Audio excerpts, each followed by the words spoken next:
मठुपोती घुंघरू न बजाथम तुम्हारुप तारा मोती घुंघरू न बजाथम क्षमा जागिजा मठु मठु जल तिलगे छेचम तुम्हारुप तारा मोती घुंघरू न बजाथम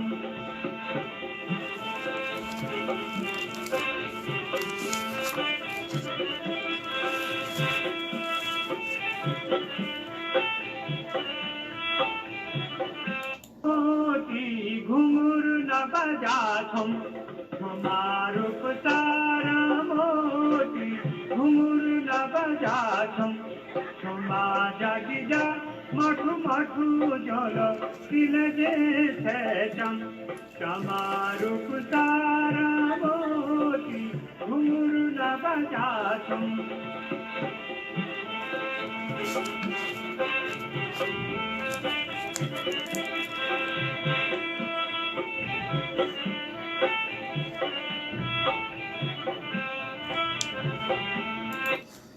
नमस्कार। मां नंदा और महादेव की धरती उत्तराखंड की जय। उस धरती के सरोकारों के लिए दिन रात लड़ रहे लोगों की विजय हो। लॉकडाउन के दौरान चल रहा ये कार्यक्रम आंदोलनकारियों के लिए जागर और अन्य लोगों के लिए जागरण है, जिसमें 22 साल तक चले उत्तराखंड आंदोलन का विजन और संघर्ष पर चर्चा कर रहे हैं। 22 साल तक दिन रात चले लंबे संघर्ष और तपस्या का उद्देश्य के मुख्य अंश थे 1993 में जो कौशिक आयोग गठित किया गया, उसकी रिपोर्ट के आधार पर उत्तराखंड राज्य की नौकरियों में केवल स्थानीय युवाओं की नियुक्ति, केंद्र सरकार की नौकरियों में 27% आरक्षण, मूल निवास का निर्धारण 1980, राज्य में अनुच्छेद 371, वनों पर स्थानीय लोगों का अधिकार, लोकसभा और विधानसभा क्षेत्रों का परिसीमन, पर्वतीय क्षेत्रों में क्षेत्रफल के आधार पर, मैदानी क्षेत्रों में जनसंख्या के आधार पर आदि प्रमुख मुद्दे थे। इसके अलावा जल, जंगल, जमीन और आदि कई मुद्दे थे जिन पर इसी विजन के दौरान हम चर्चा कर रहे हैं। इन सब के लिए सबसे पहले अलग राज्य जरूरी था, जिसके लिए लोगों ने ठीक उसी तरह मेहनत की जैसे लक्ष्मण को शक्ति लगने पर संजीवनी बूटी को लाने के लिए हनुमान जी ने की। लोगों ने अपने घर छोड़े, परिवार छोड़ा, स्वास्थ्य की चिंता नहीं की, स्वार्थ छोड़ा, झंडे छोड़े, डंडे छोड़े, पार्टी की राजनीति छोड़ी, चुनाव छोड़ा, अलग राज्य की लड़ाई को जारी रखा। और जब अलग राज्य मिला तो वह भी साधु का रूप धारण कर सीता का अपहरण करने वाले कपटी रावण के छल कपट की तरह बहुत बड़ा छल हुआ और उस भूभाग का नाम भी उत्तरांचल दिया गया, जिसने उत्तराखंड राज्य आंदोलन के विजन के किसी भी अंश को नहीं छुआ। प्रभु श्री राम की कृपा से हनुमान जी रावण के छल को नस्ता नाबूद कर पूरा पर्वत ही उठा के ले आए और लक्ष्मण के प्राणों को बचा लिया। परंतु उत्तराखंड में छल कपट करने वाले लगातार ताकतवर हो रहे हैं और उत्तराखंड बर्बाद हो रहा है। उत्तराखंड क्रांति दल की उत्तराखंड को बचाने और बसाने की जंग जारी है। जरूरत उत्तराखंड के लोगों की सहयोग की, आशीर्वाद की है। यदि उत्तराखंड के सम्मानित मतदाता रूपी राम उत्तराखंड के भविष्य का निर्णय करते समय राज विरोधी रहे इन रावणों के मांस, मदिरा या अन्य प्रलोभनों में आ जाएंगे तो उत्तराखंड की मर्यादा, संस्कृति, समृद्ध और संस्कार रूपी सीता तथा उत्तराखंड राज्य एवं उत्तराखंड राज्य आंदोलन के विजन रूपी लक्ष्मण को कौन बचाएगा? क्या ये रावण बचाएंगे? क्या इन्हीं रावणों के भाई अभिरावण रूपी वो फर्जी संगठन बचाएंगे जो उत्तराखंड क्रांति दल को नुकसान पहुंचाने के लिए आए दिन बनाए जाते हैं? कदापि नहीं। उत्तराखंडियों, हमारा कर्म और हमारा धर्म केवल उत्तराखंड राज्य आंदोलन का विजन है। वही इन रावणों के लिए, हमको उसी पे काम करना है, वही इन रावणों के लिए अचूक अग्निबाण साबित हो सकता है। मैं आज जो इस प्रोग्राम में लाया हूँ उत्तराखंड की भू संपदा के बारे में क्या विजन था आंदोलन का, उसको आगे बढ़ाने से पहले मैं जो गीत चला रहा हूँ आपको सुनाता हूँ, फिर बताता हूँ आगे क्या है।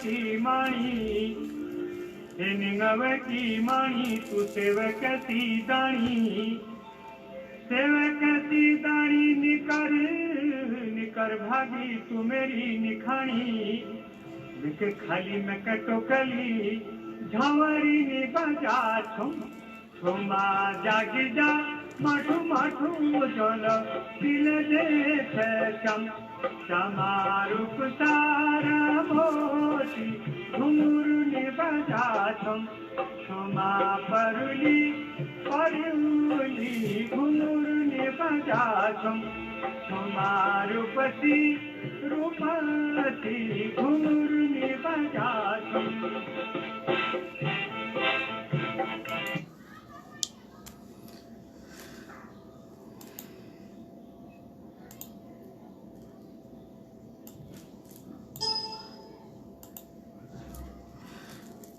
भूमि संपदा के बारे में जो विजन था आंदोलन का, मैंने पहले उत्तराखंड आंदोलन के विजन में शिक्षा का क्या विजन था वो बताया, उसके बाद स्वास्थ्य का, रोजगार का, परिवहन का, और इसके बाद कल आर्थिकी के बारे में बताया था।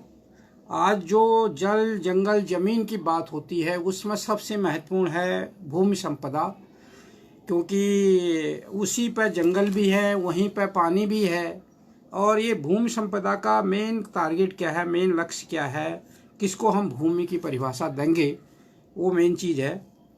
और उत्तराखंड में विशेषकर मैं आज ये जो आंदोलनकारियों को, ये आंदोलन का विजन विशेषकर मैंने कहा कि आंदोलनकारियों के लिए जागर है और जो अन्य लोगों के लिए जागरण है। तो विशेषकर आंदोलनकारी जो 94 में आरक्षण का विरोध करते हुए आंदोलन में कूदे थे, उनके लिए विशेषकर मेरे को उस बात की चिंता, दुख है, जब 1997 में उसी आरक्षण को 1995 में सुप्रीम कोर्ट ने एक आदेश देकर 27 जुलाई 1995 में उत्तराखंडियों को 27% आरक्षण दे दिया था।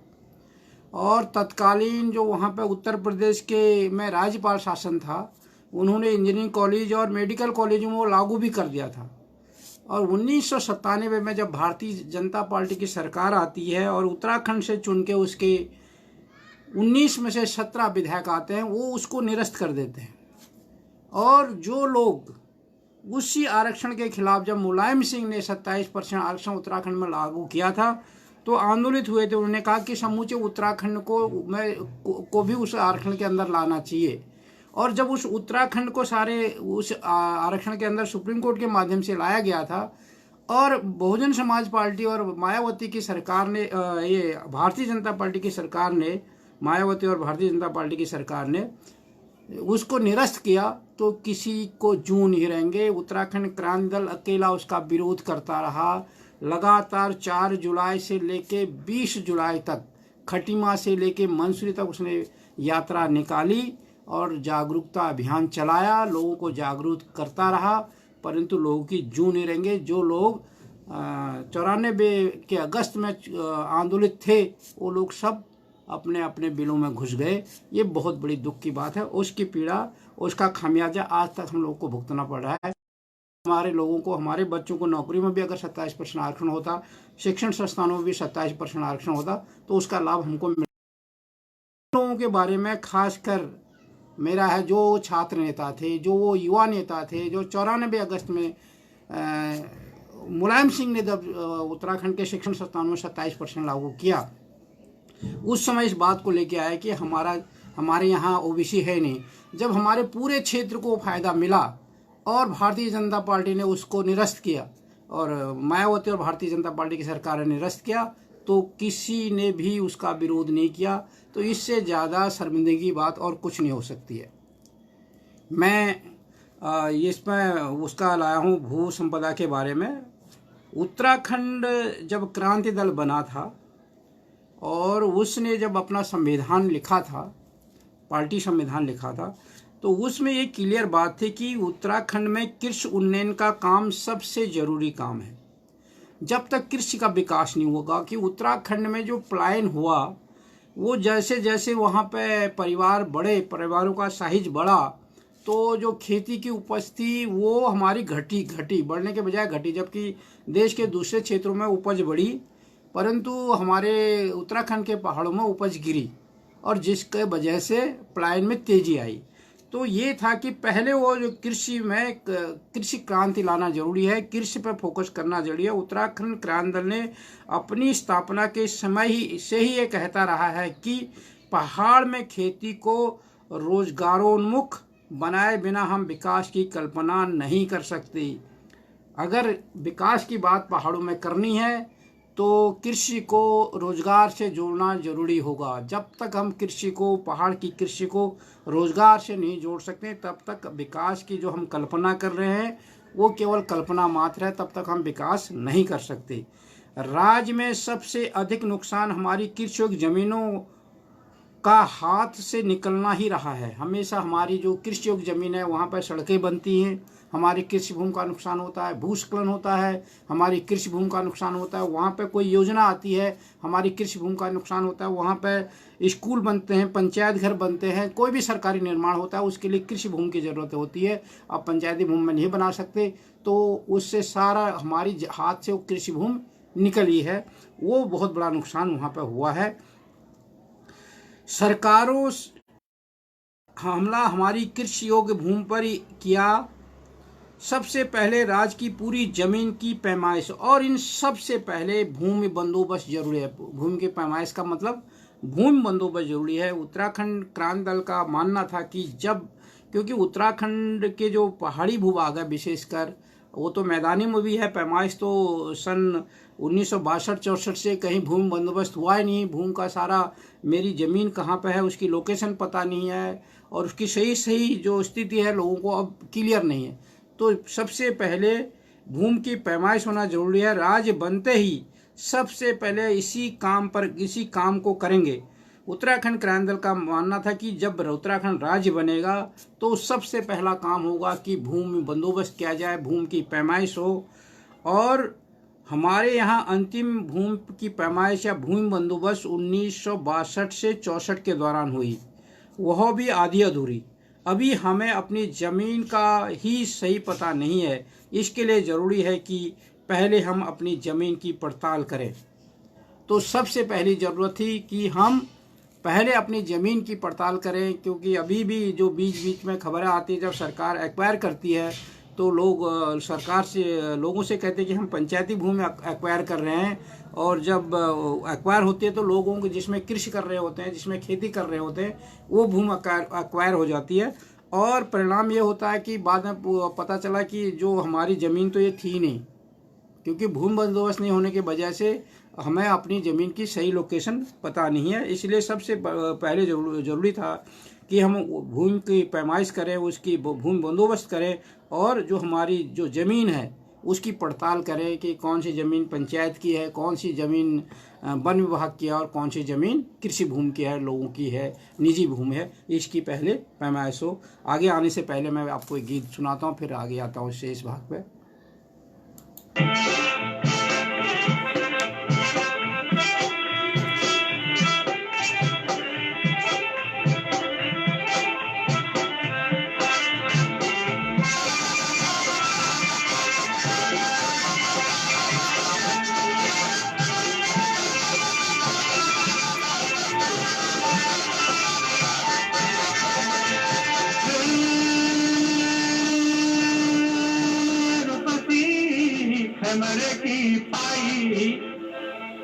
मरे की पाई के मुखड़ी में क्या खाली न गोरी न काई, तेरी मुखड़ी में क्या खाली न गोरी न काई।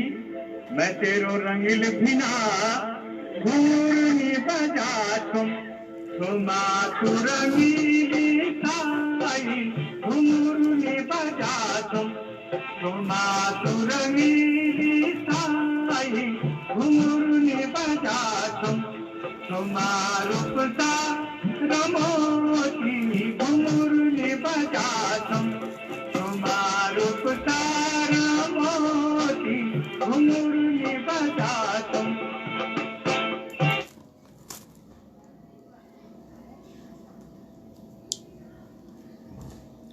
तो सबसे पहले हम अपनी ज़मीन की पैमाइश करें, उसकी पड़ताल करें। मौजूदा समय में उत्तराखंड में केवल 6% ज़मीन ही कृषि योग्य भूमि की है।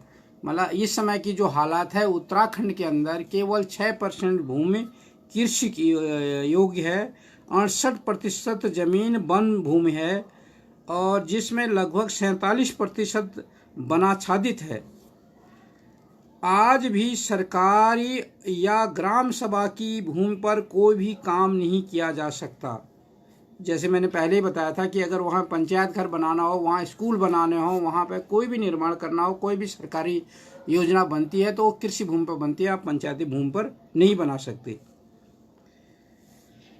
काम नहीं किया। इस प्रकार जितने भी निर्माण कार्य जैसे सड़क, स्कूल, पंचायत घर, खेल का मैदान आदि सब हमारी कृषि योग्य ज़मीन पर बन रहे हैं। जितनी भी चीज़ें वहाँ बन रही हैं, जो भी योजना बन रही है वो कृषि भूमि पर बनती है। अगर सड़क भी जाती है तो कृषि भूमि को काटते हुए जाएगी। अगर आपका स्कूल बनेगा, आपकी नहर बनेगी, आपकी कोई और काम, खेल का मैदान बनेगा तो सारी कृषि भूमि पर बनेगी। इससे क्या हो रहा है, सबसे बड़ा नुकसान कृषि भूमि का हुआ है। बड़ी जल विद्युत परियोजनाओं के कारण हुए विस्थापन से भी जमीन हमारे हाथों से चली गई है। और जो बड़ी बड़ी योजना जैसे टेहरी डैम बना, इसमें बहुत ज़्यादा कृषि भूमि चली गई। ऐसे ही जो और डैम वहाँ पर बने, जो जल विद्युत योजनाएं बनी, उसमें भी बहुत सारी ज़मीन हमारे हाथों से निकल गई है।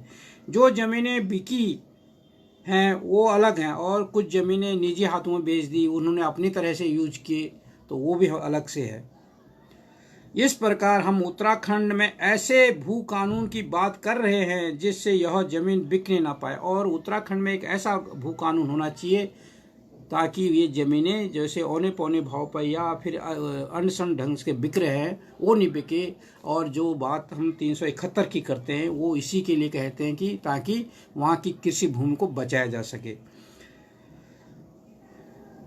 जिससे यह जमीन बिकना। अभी मोटा मोटी हम उन सभी राज्यों के भू कानून का अध्ययन कर रहे हैं जहां जमीनों की खरीद फरोख्त पर शक्ति है, उसे यहां कैसे लागू किया जाएगा, इस पर एक विस्तृत कानूनी प्रारूप पर हम काम कर रहे हैं।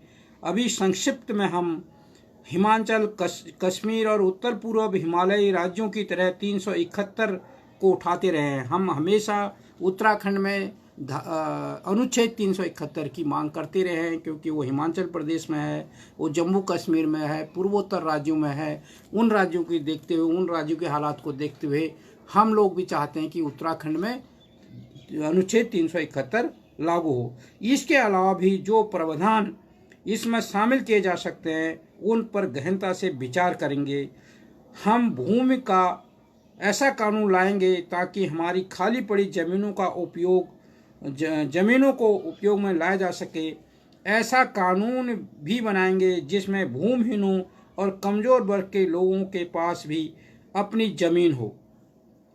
हमने ऐसे कानून लाने पर ही विचार किया जो ज़मीन गलत या अवैध तरीके से गई है उसको वापस। हम ऐसे कानून पर भी विचार करेंगे जो गलत तरीके से लोगों ने किसी की ज़मीन पर कब्जा कर दिया या किसी को ठग कर या गलत दस्तावेज पेश करके किसी की ज़मीन को हड़पा है, तो उसको भी वापस लाने का कानून बनाया जाएगा। ये आंदोलन का विजन था। हमारा मानना है कि अगर पहाड़ के अस्तित्व को बचाना है तो उसकी ज़मीन को बचाना ज़रूरी है। मतलब जब तक पहाड़ की ज़मीन नहीं बचेगी तो पहाड़ भी नहीं बचेगा, क्योंकि पहाड़ के अस्तित्व बचाने के लिए ज़मीन को बचाना ज़रूरी है। और जब ज़मीन बचेगी तभी पहाड़ बचेगा, तभी हमारे जंगल भी बचेंगे, तभी दूसरी चीज़ें भी हो सकती है। ये विशेषकर फोकस कृषि भूमि पर है। पैमाइश की बात की, बंदोबस्त की बात की, और कृषि भूमि पर ज़्यादा फोकस, क्योंकि कृषि भूमि क्या है, निजी भूमि है। और जो विकास की बात होती है, वनों के विकास के लिए तो सरकार जवाबदेह है, या उसमें विकास सरकार की बात होगी। यहाँ हर एक व्यक्ति का अगर विकास करना है, और वो उत्तराखंड में केवल 6% है, उसके बारे में सोचना है। इसको आगे बढ़ाने से पहले मैं आपको एक गीत को आगे बढ़ाता हूँ, फिर आता हूँ आपके बीच में।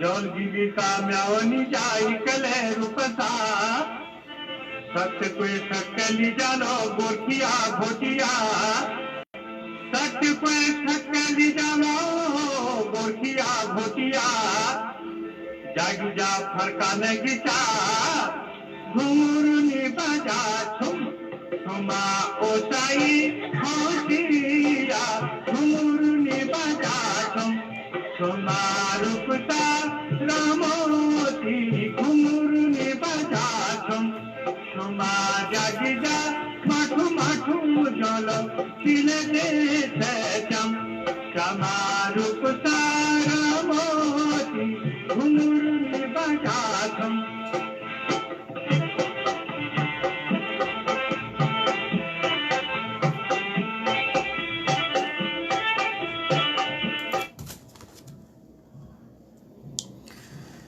उत्तराखंड में मतलब भू कानून ऐसा बनाया गया है कि आपको कोई भी काम करना है, अगर सरकारी भी काम होगा तो वो उसमें कृषि भूमि में जाएगा, निजी भूमि में, पंचायती भूमि में या वन भूमि में आप नहीं बना सकते। आपके वहाँ पर पंचायत घर बनना है तो उसके लिए आपको अपनी कृषि भूमि देनी पड़ेगी। आपके यहाँ अगर स्कूल बनना है उसके लिए आपको कृषि भूमि देनी पड़ेगी। और आपके यहाँ सड़क आ रही है वो भी कृषि भूमि से जाएगी। और जो भी चीज़ है आपकी निजी भूमि पर जाएगी। ये था।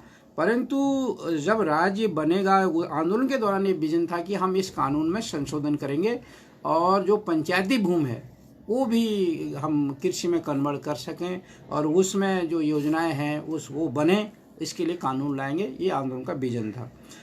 राज्य बनते ही उत्तराखंड क्रांति दल सबसे पहले काम जमीनों की पैमाइश का करेगा। ये मैंने पहले ही बताया, इसको ये अब सारांश में लिख रहा है कि स्टेप बाय स्टेप लिखा हुआ है। राज्य बनते ही हम पहले क्या करेंगे, भूमि बंदोबस्त करेंगे, लोगों की भूमि को पड़ताल करेंगे कि कहाँ पे किसकी ज़मीन है, क्या किस हालत में है, उसका नए नक्शे तैयार किए जाएंगे। क्योंकि ये चकबंदी भी जब आएंगे तब भी इसकी ज़रूरत पड़ेगी। जब हम चकबंदी विषय पर विजन देंगे तब भी उससे पहले बंदोबस्त ज़रूरी है। तो वहाँ पे उसके लिए भी ज़रूरी है, उसमें भी इसका वो होगा, चर्चा होगी इस पर। जमीनों के सवाल पर को उत्तराखंड क्रांति दल सबसे अहम मानता है। उत्तराखंड क्रांति दल ठोस भूमि कानून बनाएगा क्योंकि जमीनों का जो सवाल है उत्तराखंड क्रांति दल इसको अहम मानता है। इसके लिए उत्तराखंड क्रांति दल राज्य बनते ही ये विजन था कि हम एक बनाएंगे, जैसे कि वो अनुच्छेद 371 की बात है कि बाहर के लोग यहाँ की कृषि भूमि को नहीं खरीद सकते हैं।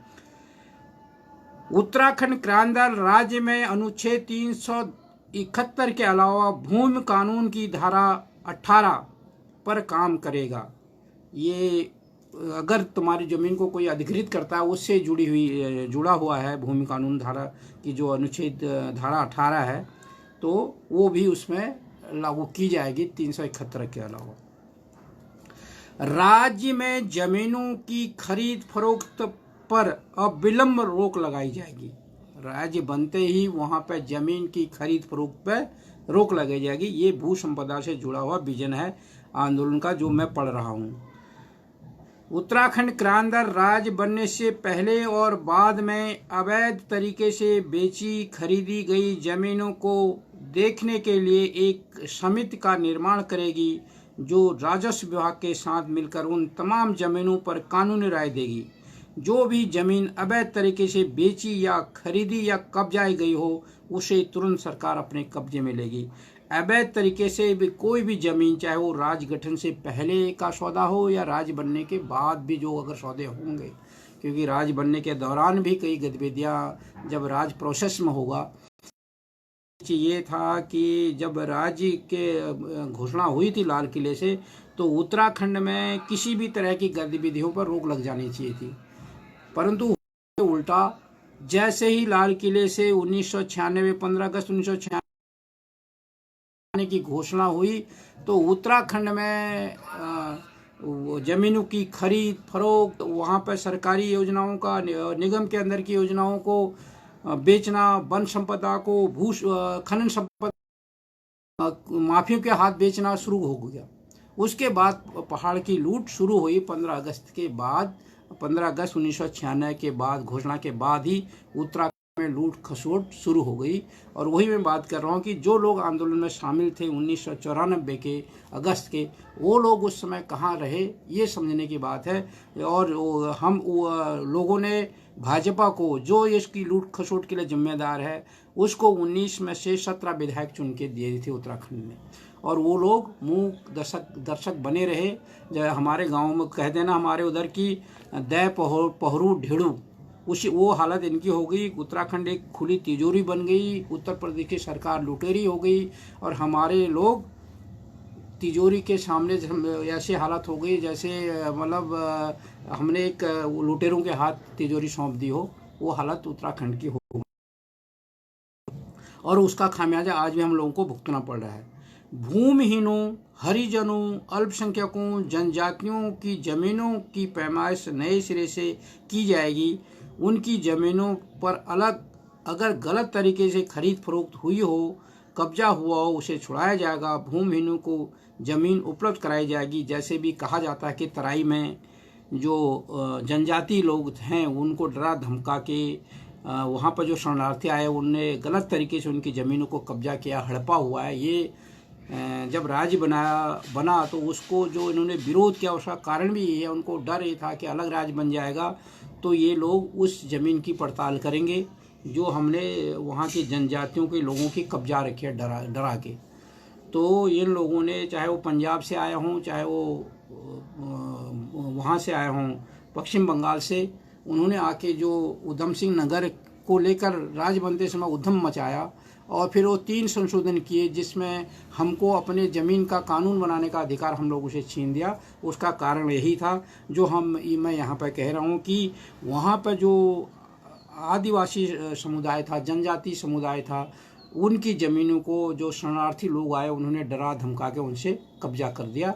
ये वहाँ की कहानी है। जितनी ज़मीन उनको मिली थी जब वो आए थे वहाँ पर एज ए शरणार्थी, उससे कई गुना ज़मीन आज उनके पास है। वो ज़मीन आई कहाँ से, उसकी पड़ताल होना भी ज़रूरी है। और उत्तराखंड आंदोलन का ये विज़न था कि हम उन सारी ज़मीनों की पड़ताल करेंगे, आखिर जो एक्स्ट्रा ज़मीन है वो कहाँ से आई और किन लोगों की वो ज़मीनों को कब्जाया गया है, उनकी ज़मीन को वापस किया जाएगा।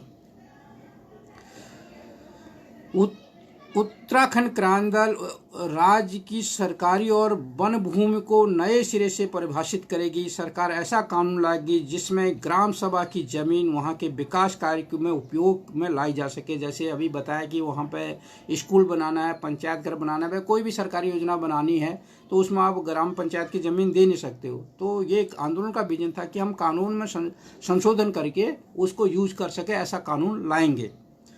राज्य में जो भी जमीनें किसी खास काम के लिए अधिकृत की गई थी, अगर उसका भूमि उपयोग बदल कर कुछ और काम के लिए लाया गया तो ऐसी जमीनों को अवैध घोषित किया जाए। अगर कोई ज़मीन एक्वायर की है किसी और योजना के लिए और उसमें कोई दूसरी योजना चलाई जा रही है तो उसको भी अवैध घोषित करके वापस लिया जाएगा। ऐसा कानून उसके बारे में था, भू संपदा के बारे में। इसमें आगे आने से पहले मैं आपको एक गीत सुनाता हूँ, फिर आपको बीच में आता हूँ।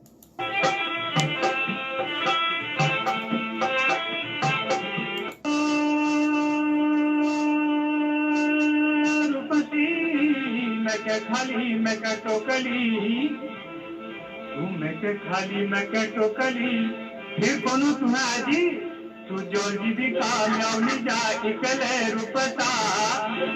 जोलजी म्याओ में पार बैठी नेपाल का गोरखा लोग होनी और उधर पे घोटी लोग कच्ची कोई छटके ले जाए मेरे खोल जो फोड़ दो है तो फिर छोड़े जौन जीविका म्याओ नहीं जाए कले रुपता सट कोई छटके ली जालो गोरखिया घोटिया जागी जातू फरका ने मुखा घूरनी बजा तुमा होताई होतिया घूरनी बजा तुमा रुपता रमोती घूरनी बजा तुमा जागी जा माठू माठू जोलो खिले दे जम जमा।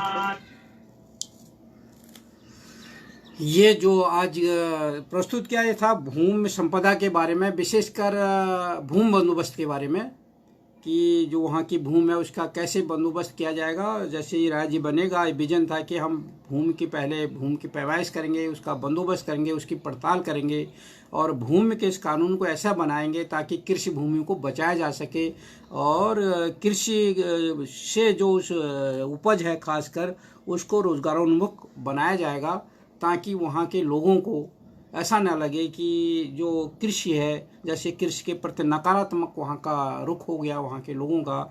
एक तो वहाँ पर जंगली जानवरों ने नकारात्मक रुख कर दिया, दूसरे में वहाँ के पानी की समस्या है, तीसरी समस्या जिसको उपज है, उपज जो गिरती जा रही है उपज दर, वो भी बहुत बड़ी समस्या है। इस चीज़ को ध्यान में रखते हुए कि पहले हम ज़मीन के वहाँ पे पैमाइश करेंगे, कृषि भूमि को बचाने के वो सारे कानून लाए जाएंगे जो वहाँ की कृषि भूमि को बचा सके, और उसके बाद जैसे भू संरक्षण पर कैसे काम करेंगे, जल संरक्षण पर कैसे काम करेंगे, कृषि के विकास पर क्या करेंगे, वो उसके बाद आएगी। जब हम कृषि की बात करेंगे, जब हम भू संरक्षण की बात करेंगे, जब हम जल संरक्षण की बात करेंगे, जब हम वन संरक्षण की बात करेंगे, क्योंकि वन संरक्षण, भू संरक्षण और जल संरक्षण एक दूसरे से कनेक्टेड है। तो जब इनकी बात करेंगे तो उसमें आंदोलन का क्या विजन था वो वहाँ पर बहस करेंगे, वहाँ पर चर्चा करेंगे। और आज जिन लोगों ने भी इस चर्चा में भाग लिया सबको बहुत बहुत धन्यवाद। मैं ये सारे वीडियो अपने YouTube चैनल उत्तराखंड संसार में भी डालता हूँ, आप उसको भी सब्सक्राइब करें और इसको ज़्यादा से ज़्यादा शेयर करें, तभी कामयाबी है। क्योंकि हमारा उद्देश्य क्या है कि जो ये चर्चा है इसको उन तक पहुँचाना जो सत्ता के गलियारों में बैठे हैं, जो सत्ता के ठेकेदार हैं, जो वहाँ के जनप्रतिनिधि हैं, उनकी कानों में ये आवाज़ आए कि आंदोलन के दौरान किस विजन को लेके 22 साल की तपस्या की गई, दिन रात लोग लगे रहे और उसके बाद हम लोगों ने उस ओर ध्यान नहीं दिया। कोई व्यक्ति 22 साल तक मेहनत करता है, दिन रात लगा रहता है, और हम उस तपस्या को, उसके उस सपने को अगर अनदेखी कर देते हैं। क्योंकि आज वहाँ की स्थिति क्या है उत्तराखंड की, मैंने जो बताया कि 94 में एक जन आंदोलन खड़ा हुआ और उस जन आंदोलन के पीछे क्या था, शुरुआत जो सभी कहते हैं कि आरक्षण का आंदोलन था। आरक्षण के आंदोलन ने फिर राज्य आंदोलन का रूप लिया। इस बात सारी कहते हैं कि शुरुआत में मुलायम सिंह ने वहाँ पर 27% आरक्षण लगाया, उस आंदोलन ने फिर राज्य आंदोलन का रूप लिया।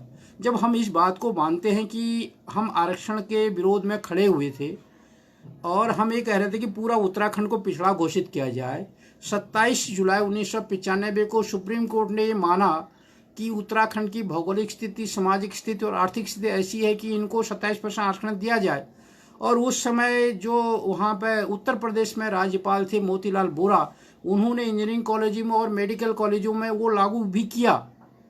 और जब 97 में भाजपा और बसपा की सरकार आती है वो उसको निरस्त करती है।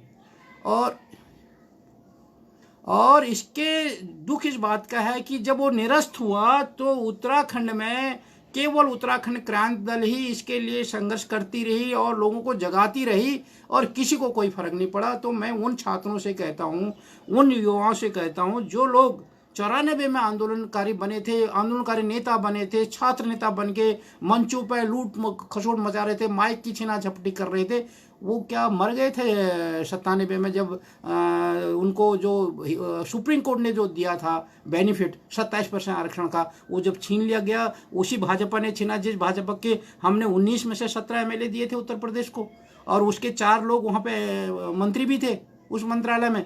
4 मंत्री होते हुए भी हमारे से 27% आरक्षण निरस्त कर दिया गया उत्तर प्रदेश द्वारा 97 में, और हम चुप रहते हैं। उस चीज़ को देखने के बाद हमारे वहाँ लूट खसोट हो गई, हमारे 23 लघु पन बिजली योजनाएं बेच दी गई। उसी दौरान हमारे से राशन का कोटा छीन दिया गया, जिसकी वजह से आज भी हम APL कार्ड वाले आज भी रो रहे हैं। वो कोटा भी 97 में उसी सरकार ने लूटा हमसे। पहाड़ी क्षेत्र में कोटा कम कर दिया और मैदानी क्षेत्र को बढ़ा दिया। तो ये सारी चीज़ें, और इसके अलावा बहुत कुछ है, मैंने उसके लिए अलग से वीडियो जारी किया। मैं उन सारी बातों पर हरिद्वार, उधम सिंह नगर काट दिया उत्तराखंड के नक्शे से, और कई और चीज़ें की। वो समस्या है हमारी, जो वन कानून को ज़्यादा वो कर दिया, वनों से हमारा अधिकार छीन लिया, और वन संपदा और खनन संपदा को वहाँ पर माफियाओं को रो दे दिया, शराब माफियों को वहाँ बढ़ावा दे दिया। जब चुनाव लड़ा तो कहा हम यहाँ को शराब मुक्त कर देंगे, चुनाव जीते तो वहाँ पर ठेके ज़्यादा खोल दिए। तो ऐसी कई चीज़ें आई जिस पे हम लोगों ने ऐसे रहे जैसे हमको मतलब वो सांप सूंघ गया होगा। तो इस तरीके की हो गया। आगे जो मैं वीडियो लाऊंगा कृषि के बारे में बात करूंगा और फल और सब्जी के बारे में बात करूंगा, भू संरक्षण का बात करूंगा, जल संरक्षण के ऊपर बात करूंगा, वन संरक्षण के ऊपर बात करूंगा। ये सारे विजन जो आंदोलन के थे उसमें क्या देखा गया था उसको लेके आऊँगा। आज जितने लोगों ने इसमें भाग लिया सबको बहुत बहुत धन्यवाद। और इसी के साथ जय हिंद, जय उत्तराखंड।